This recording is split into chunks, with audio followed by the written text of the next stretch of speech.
My name is Dr. Wando Olaiwola, and I have the distinct pleasure of serving as the Chief Health Equity Officer in an inaugural role at Humana and also as its Senior Vice President. I am thrilled to be able to talk with you about the work that I am doing and some of the framing of health equity I think is important for your conversation for the rest of your meeting today. And also just to share that a lot of my perspective has actually been formed in the free and community clinic space. I started off my career after my fellowship in serving as a primary care physician in community health centers and have a great affinity and love for the work that the community health center system and the free clinics do. So thank you for all of your work and for all of those lives that you are saving and helping. I'll start off, and I'm going to what I want to share with you today is about how we could really center health equity to get towards what we all know as the quadruple aim, which is to improve the way we deliver care to populations, to improve the satisfaction of patients that are getting care in our systems, to be really thoughtful about cost and also the experience of the people that are delivering care. But there's one piece that I think is missing, and that is really what I call the bullseye of that quadruple aim, which is health equity. So as far as disclosures, I'm a physician, so I'm used to giving disclosures before I give a talk. One thing that I want to say is that I don't really have anything that's in conflict with the work of AmeriCares, but I do have important disclosure to share, which is that I am a Black woman and I am married to a Black man, and I have two beautiful Black children. I come from an immigrant family, and all of those things are really important for how my perspective has been shaped. And so I've certainly have this experience of my learned work, which has been informed by my community health practice experience, my leadership in many different parts of healthcare, my formal training in health disparities and minority health. But I also have this important lived experience where I have to think every day about the life and the health of my family, the isms and the schisms that will affect the potential of my kids and my husband and myself. And those are things that are really true and real for my day to day. So earlier in my career, I had the wonderful opportunity as a family doctor to deliver a lot of babies. And I absolutely loved delivering babies. I love the opportunity to bring life into the world and to, work with mothers who were expectant and laboring and the families that were supporting them. And one thing I used to do when I was in those settings, helping a laboring woman and working with the families was stuff that if you've ever kind of been in the labor room, whether it's for yourself or for someone else, could be really annoying. Is I would keep on talking to them and asking them questions like, "So how are you feeling now? How are you feeling now? How are you feeling now?" Between contractions, they would be like, "Leave me alone. Just leave me alone. Go away." But I would do things like trying to distract them from that pain of labor sometimes and say, what are you hoping for this kid? What do you want for this baby? What are your dreams? What are your hopes? What are your ambitions? And I would tell you that regardless of socioeconomic status, regardless of race, ethnicity, language, so many other parts of people's identities, regardless of all of that, every single parent, expectant parent that I had in the labor room would tell me the same basic things that they wanted for this child when it would ultimately be born. They wanted a safe and healthy delivery. They wanted a baby that had 10 fingers and 10 toes and no problems or complications with the delivery. They want them to be even better than I want them to be better than I was. I want them to be achieve more than I ever did. And those are the kind of things that people felt were really important for their babies. So as I got kind of further along in my career and started to think about, how much of that would be true, how many of these babies would achieve their full health potential, as Christine just said, how many of them would be really have the opportunity to live their best life from a health perspective, and where are some of these babies being marked at birth? Because when I think about the future of those babies, I think about the fact that if it was a Native American, American Indian baby from an indigenous population, they would have a significantly higher mortality rate in that peripartum period than a white baby would. The Hispanic baby would be much more likely to be born with low birth weight, would be small for gestational age than their white counterpart baby. If they were Asian American Pacific Islander baby that I was giving birth to, their mom would have a high likelihood of having a postpartum hemorrhage and bleeding after the delivery, having problems with the uterus and severe lacerations after that delivery. And if it was a Black infant, that infant would be 4 times as likely to die from complications related to low birth weight, would have a significantly higher mortality as an infant in that first year of life than all of the other babies. And so when you think about that, everyone has the same hopes, the same dreams, the same goals for their child, but then the opportunity is not necessarily the same because of how our system has enabled and allowed for health equity inequities to be amplified. So what that means to me is that health equity is really us, not accepting, as Christine said, not accepting those babies being marked at birth, and thinking about how do we make sure that everybody has the opportunity to have the fullest health potential possible, and that we eliminate whatever is unnecessary, whatever is avoidable, whatever is unjust that leads to differences in healthcare. And sometimes that will mean addressing where people live, systemic factors like racism, discrimination, and oppression for different groups. And sometimes will mean addressing some of the conditions in which you are working, living, and playing, like social determinants of health. Because if we look at those babies down the line, we also know that not only do they have those challenges as babies as they grow, those groups that I mentioned, the Native American, American Indian, Indigenous adult, the Latinx adult, the Asian American Pacific Islander adult, the Black African American adult will also have complications and disparities that will shorten their lifespan or make their lives more complicated as they grow older. So we've got to do something about that. And the reason why it's important to really put this in context is that it doesn't really make sense when you think about the rest of the greatness of our nation. When we look at the United States compared to all of its other Western counterparts or other industrialized peers, we score one of the lowest in life expectancy, one of the worst out of 34 countries. I think we're 33rd or 32nd in infant mortality. And we're last or near the last in access, in administrative efficiency, and equity and health outcomes. And Jose Escarce at UCLA has often said, by any measure in the United States, we have a level of health inequity that's rarely seen among developed nations. And so we have to figure out, how do we address those deep roots and change the course of life and break that cycle for the babies that I'm talking about. To do that, we need to do a few things. We need to actually think about what is at the heart of health inequities.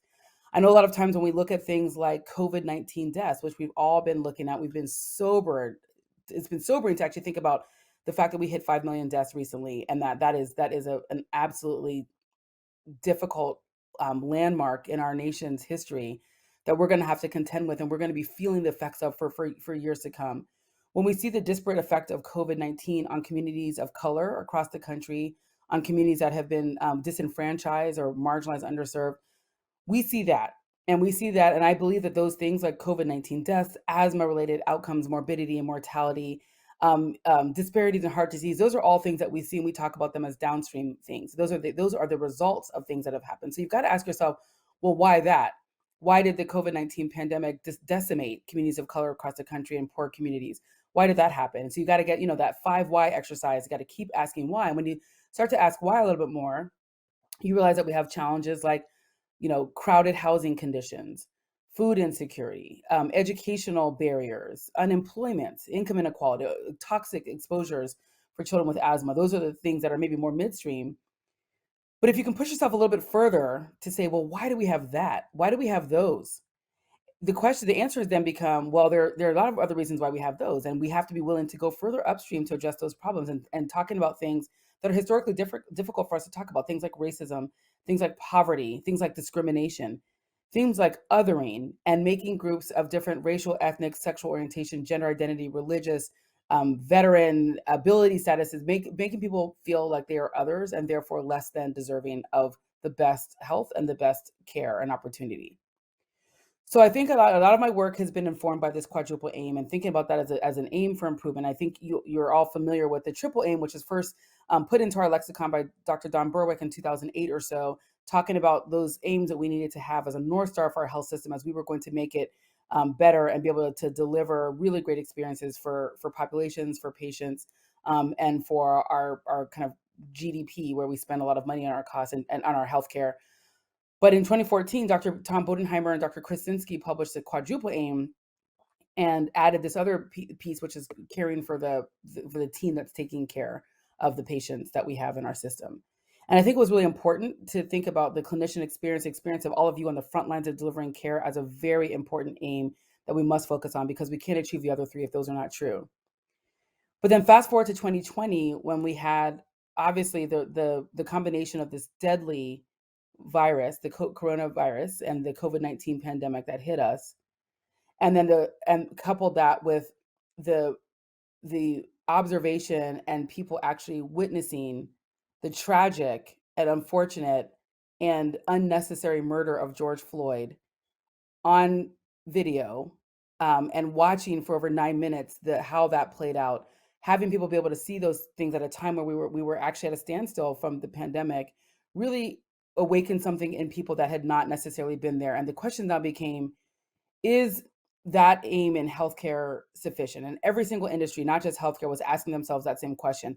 How can we actually be responsive and and take a stance around injustice, but as it relates to our industry? And in the case of healthcare, it's how could healthcare ecosystems really apply a health equity approach to the way we're delivering care and what we're doing? And I think to do that, it becomes important to really think about health equity as central to any successful vision that we have for our nation's healthcare ecosystem. And so in 2021, my colleague, Dr. Mark Rostetter, and we put out an article, which I think was given to you in the pre-reads, that was really redefining the quadruple aim and thinking about how do we actually make health equity the center of the aim, and recognize that if we don't do that, if we will still allow some of the things that we know, when we think about, I like to talk about and open up with talking about babies, because I think those are the most kind of innocent, pure minds and people that we have. And when we think about those inequities, and if we translate that to people down the line as adults, we can see the challenges that we have. And I think it's really important to think, how can we then make health equity central, the bullseye of the quadruple aim? What will it take to do that? And there are four things that I think that it will take for us to do that. One is certainly confronting the truths and the painful truths that we have in our nation, thinking about how we can precisely and accurately create interventions and programs and partnerships that will elevate communities with accuracy and not just kind of blanket solutions. The third is applying a health equity lens to all of the work that we do. And the fourth is aligning our incentives to support that work. Now, when we think about confronting truths, we've got to be really cognizant of the fact that there are a lot of historical actions, inactions, policies, and structures that have allowed what we saw with the COVID-19 pandemic to be inevitable. And so, how do we really take a moment and say we have got to be comfortable with reckoning with things that we have historically not been able to reckon with, that we have been uncomfortable talking about? We've got to be able to do that. And I think that we can. I think that we are. And I think that the dialogue has started to open up some wounds and be able to kind of confront some of the things that have been historically a challenge in the United States. I think we also have to think about the accuracy and precision that I mentioned, and we know that people think a lot of times that, well, if we just globally improve the way we deliver care, we will address disparities. Well, what we've seen in the quality improvement literature has been pretty consistent about the fact that when we make global improvements to the quality of care that we deliver, what we do if we have disparities is that we might improve things for all, but the disparities still exist because the people that have been largely on the margins have not been brought to the center. And if we're thinking about things that will improve the health of people globally, but not the ones that are on the margins, we'll never really mitigate those disparities. So thinking about how do we accurately create programs, opportunities, partnerships that will really move people from the margins to the center. And then the third thing is the bringing a health equity lens into everything that we do. And that lens will require a lot of attention and detail, but we can do it. We have to think about how do we look at people and how do we analyze people based on demographics, understanding how we disaggregate data so we can understand what is the impact or what are the outcomes that we're seeing based on zip code, based on race and ethnicity, based on sexual orientation and gender identity, based on being a veteran, based on abilities or disabilities. How do we analyze to that level of detail so we can really create things that will work and that will be specific enough to improve the health of different groups? How do we also shift and realign power and trust some power and some opportunity to communities that have historically been disenfranchised and underserved, and learn from them? Because I think what you know, when if any of you have done community engagement work or community health work, you know that a lot of times the solutions that we're looking for, they are sitting in the communities that we're taking care of, communities that have been disenfranchised in population and marginalized. You can go and have great community conversations, and I've been in so many conversations where people will say, well, this is what I think we need to do. And they've got the answer. We just have not a lot of times afforded them the power to be to have a seat at the decision making table. So just being able to do that is really, really important.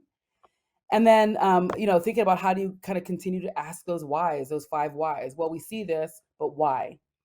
because this has happened. Well, why did that happen? And why did this happen? And then, of course, if you have little children, you know that when they do that, sometimes that can be a challenge when they're asking you why. But if we apply that same kind of rigor to the work that we do, I think we'll get at the roots of the problem and therefore some of the solutions.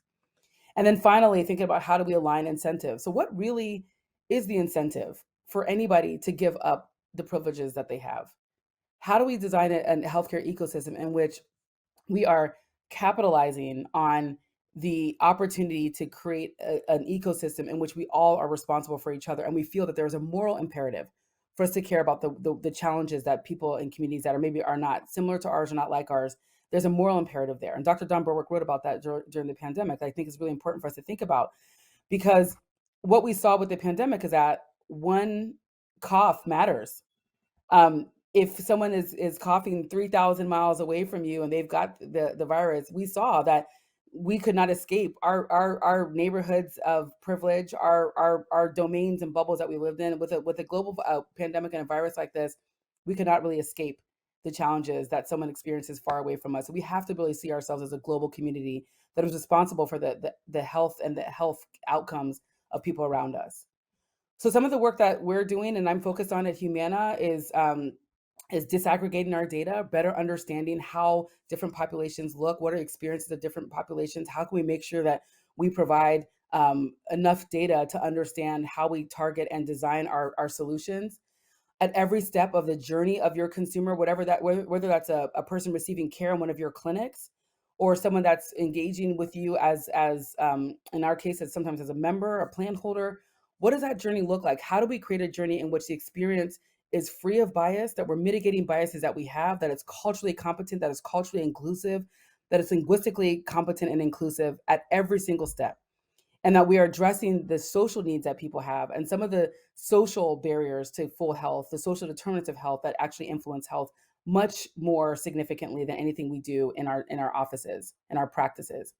And then also, I'm working really hard on leveraging artificial intelligence to predict where we might have challenges and be able to intervene and co-create solutions with our foundation, which does a lot of work in our community with our population health team, and also think about how we bring all of those things together to create a really robust ecosystem that's focused on equity. So honestly, to wrap up here, just think about the work that you do every day is so important. You've already committed yourselves to taking care of people who have largely been on the margins. It's a responsibility for the rest of us in the ecosystem to center those folks and what we call centering at the margins. Like, how do we make sure that the work that you're doing on the front lines is complementing the work that we're doing in the other parts of the ecosystem to create the best system of care? Because what we do really for the least and the least privileged among us is really going to have implications for what we do with the most privileged. And so I hope that as we're thinking about how we co-create solutions, how we bring together all these other parts of the health ecosystem, that we will explicitly and unabashedly and without apology centralize health equity and make that truly the bullseye of our quadruple aim.